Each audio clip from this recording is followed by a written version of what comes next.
It's day 2 of Ignite in Chicago. My name is Troy Gober. I'm the CoE Lead for Azure AI and Copilot at Fusion 5. Today, a lot of the sessions I went to, and I'm focusing specifically on Copilot, M365 Copilot, Copilot Studio and Copilot and Azure AI.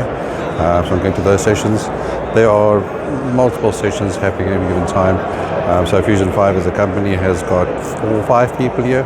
From our financial operations side, Dynamics 365, CE sales, we have strategy, pre-sales, the whole too. So that's our focus. So mine is the M365 Copilot, Copilot Studio, and Copilot and Azure AI integration. All the sessions today were basically deep dives of the keynote yesterday and the announcements in the keynote.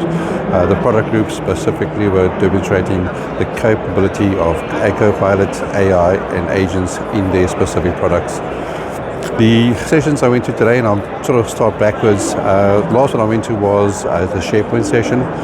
They were focusing on content management in SharePoint and introducing some of the agent capability.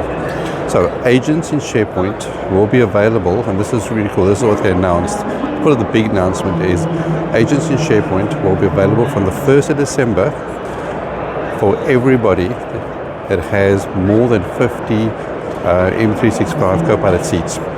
So if you have more than 50 M365 Copilot seats, your whole organization gets access to agents in SharePoint for 6 months, 1 December to end of June, and then it's done.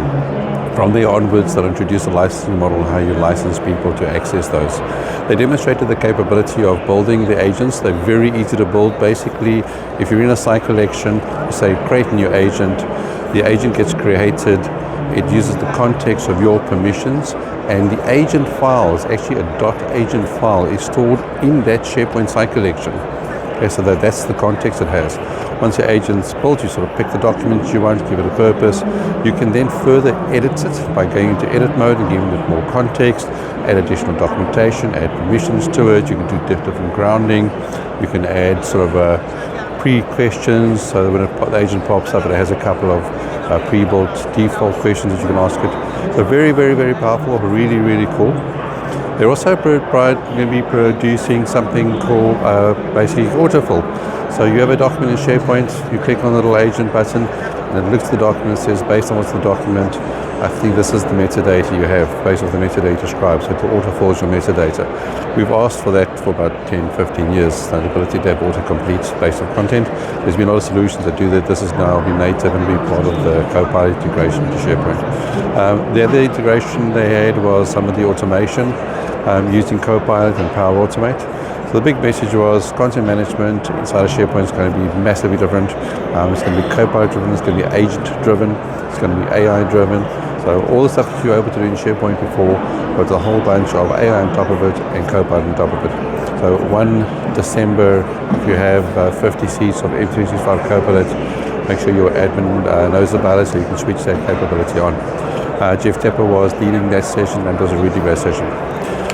Other session I went to today, which is really great, was something called Intelligent Apps, and that was the Power Apps session. That was led by Leon Budicki, who is, and Leon, I probably got your surname wrong, I apologize, a friend of Fusion 5. We've met him a few times, did some executive sessions with him in Sydney, and we got to spend some time with him today as well. And this is where Power Apps is going to be an intelligent app. And it started off with something really basic of creating, which was basic before, having Copilot create your Power App. Now with the narrator, it's a lot different. It's not only creating your base app, it's also creating your database tables in the background and your data mapping as well. It's very interactive. It even creates, with the right prompt, you can even have it create a documentation that explains what your application's purpose is and basically the breakdown of it. So there was the Power Apps creation side, which was really, really powerful. And we've seen that inside of some of the builder stuff since the last year. But now with GPT-4, the new capabilities, it's going to be a next level up. I was very critical of the first one because when you ran the first Copilot in Power Apps, all it did was create one form and one table, and no application I've ever built in my life has had one table and one form, or maybe one. But that's not the norm. So this allows you to basically create the app multi-form. It will build multiple forms out. It's persona driven, so it'll look at the different personas that you prescribe in your app. It'll create the documentation for your app. Really, really great.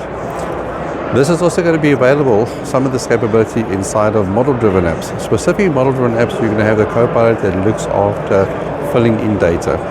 Now, if you've ever built a model-driven app, and I've built a few, but I'm not an expert in any way, one of the most frustrating things with any model-driven app is data capture. If you think about Dynamics, or just use the default account table inside of Dynamics, and you need to add a new customer or add any entity you've created, no matter what it is, you get multiple inputs. Wouldn't it be cool if those inputs could be filled in based off your regular use and artifacts you have? And they showed this live doing it. So in this scenario, they had a form, multiple fields in the form, dates, normal model-driven app form, and then we clicked into it at different sections. And just by launching the form looked at what was being asked and said, hey, these things that you're asking are common, that you use already, and are very similar to other forms you filled in. So I'm going to suggest that you might want to use these, and it starts pre-filling the form in, right? Which is really great. So obviously the more information you have, the better for the work. So you can either accept them individually, or you can say, right, these are all right, accept, and it starts filling in the form. Here comes the powerful part. Say you've got a new customer and you're onboarding. Now let's take and this is the scenario they use. You have a form that the customer fills in and generates a customer contact document with the customer information, name, address, contact number, what they do, key contacts, secondary contacts, products they have. You have all those things. And now you want to get that into Dynamics, because this needs to be in Dynamics for your contacts. You can open up the contact form, and like I said, they showed this live, and really people clapped hands. And there's an option to upload information. You upload the form, Copilot recurses over it, reasons over it, and says, right, based on what's in the form, I can fill, based on what this document uploaded, I'm going to go and fill in the form for you because I found all the information I need. That's amazing. It was really, really cool. Second thing, once I had it in, there was a little section of the form that wasn't filled in because there was some start dates and end dates for a project for the customer. And that wasn't in the documentation. It wasn't a normal thing you filled in because it's quite bespoke. But they had the start date and end date for the project and estimated dates in a PowerPoint that they presented to the customer. So what did they do? They did use the Microsoft snipping tool in Windows and went snipped the piece out of the PowerPoint, went into the input form in Dynamics and clicked on a little button next to Copilot, says use clipboard, reasoned over the image of the clipboard and dropped that information into the remaining fields. So they populated the whole input form with probably about 25, 30 different fields using data that was ready as part of the cache of the normal behavior. So if it's normal behavior of the persona of the person, maybe it's a salesperson, use additional data that was already being captured in might be meeting notes, but in this case it was a customer onboarding form. And then they also use just normal cut and paste, and the form was filled in. So massive, beautiful scenarios. So you can see a lot of that in Power Apps. Power Apps is really going to be really a first-class citizen. You're also able to you'll have the Power Apps Copilot running on the side. You'll also have embedded Power Apps Copilots or agents that run alongside your Power App when you build it. Very, very exciting. That is not available yet. It's going to go into private preview, I think early next year, maybe as soon as December. Public preview not. So if you are an SI with double builds each for a living, this is what you do, you'll be able to apply for the private preview for that. The rest of the sessions I went to were sort of builds on top of what the other stuff was. It was really just reiterating the core features. But the big announcement was Copilot for SharePoint built in yours if you've got 50 seats of M365 Copilot. It's really good. For 1st of June, 6 months free trial. I think it's 10,000 queries per month, so it's not like go as crazy as you want to. Last one, just a recap from yesterday's session, and I'm going to do more of a deep dive video on this for YouTube and just drop that in. But in the Copilot Studio demos and product roadmap, they showed a lot around where Copilot Studio is going to. One thing that stood out for me, and this is not available yet and it's coming out later, is the ability to tie in a phone number to your agent. So in Copilot Studio, you build an agent based on what end date you want. You go, right, now I need to go and I would prefer a voice channel. There'll be a setting inside that agent settings to say select a number, so like the same way we do in contact center, etc. and then attach that number to the agent you built in Copilot Studio as a low-code developer. And once you publish, if somebody calls that number, your agent will respond and use the grounded data and the context of the 4.0 model. That, once again, super powerful. There were a couple other things they did on that. That was the big one. The second big one on the Copilot Studio, and this is, I think, one of the most fundamental things, because it just shows the life cycle, is integrating Copilot Studio into Azure AI.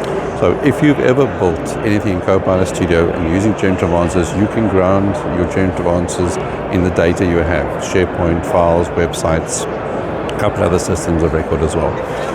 There are different ways to get to data, but sometimes you'll get to a point where you cannot get what you want from that specific generative answers because there's maybe too many guardrails, or the indexing needs to be a bit more specific.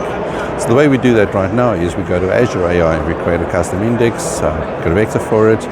Sometimes we have a custom model that is fine-tuned for very specific output, and then we can potentially call that, or we just move it straight into agents in Azure AI. Coming next year, I think early next year they mentioned, you'll have, and it's actually available, some of it's available now in preview.